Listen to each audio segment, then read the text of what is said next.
চট্টগ্রামেও ডেঙ্গুর প্রকোপ বেড়েছে, সেখানকার পরিস্থিতি জানাতে আমাদের সাথে যুক্ত হচ্ছেন সহকর্মী রাজীব বড়ুয়া।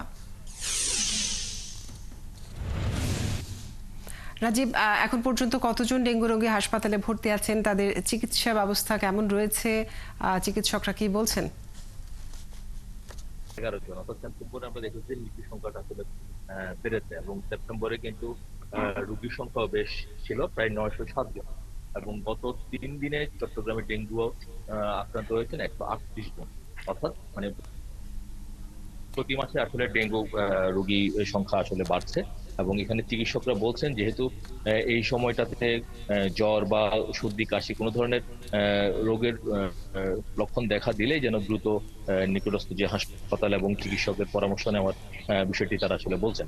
এবং তারা বলছেন যে জ্বর হলেই যেন কোনো ধরনের ব্যথানাশক এবং অ্যান্টিবায়োটিক ওষুধ যেন আসলে তারা যেন আসলে না খান, কেননা এগুলোর কারণে আসলে দেখা যাচ্ছে রোগীর অবস্থা খুব দ্রুত জটিল হয়ে যাচ্ছে। তারা বলছেন যে গত বছরের তুলনায় পরিস্থিতি কিছুটা আবার ভিন্ন। গত বছর যেমন জ্বর হওয়ার 5-6 দিন পর থেকেই রোগীর অবস্থা খারাপ হচ্ছে, সেখানে এবার কিন্তু জ্বর হওয়ার 2-3 দিনের মাথায় কিন্তু পরিস্থিতিটা আসলে খারাপের দিকে যাচ্ছে। তো ফলে তারা বলছেন যে যেহেতু এই সময়ে ডেঙ্গুর প্রকোপটা বাড়ছে, তো ফলে দ্রুত যেন হাসপাতালগুলোতে আসলে তারা ভর্তি হন। এবং হাসপাতালে পর্যাপ্ত ব্যবস্থাগুলো আমরা দেখেছি, যে স্যালাইন সহ কিট সহ নানা উপকরণগুলো আসলে রয়েছে যেগুলোতে ডেঙ্গু পরীক্ষা করা যায়।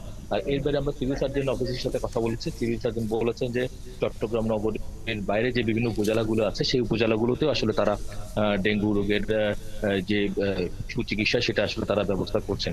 তবে একটি বিষয় আপনাকে জানিয়ে রাখি, সেটি হচ্ছে চট্টগ্রাম নগর এবং বিভিন্ন উপজেলাগুলো থেকে যেসব রোগীরা আসলে চিকিৎসা নিতে আসছেন তারা সবাই অভিযোগ করেছেন যে গত 1-1.5 মাস আসলে তারা তাদের এলাকায় যে মশার ওষুধ ছিটার যে বিষয়টি সেটি আসলে তারা দেখছেন না।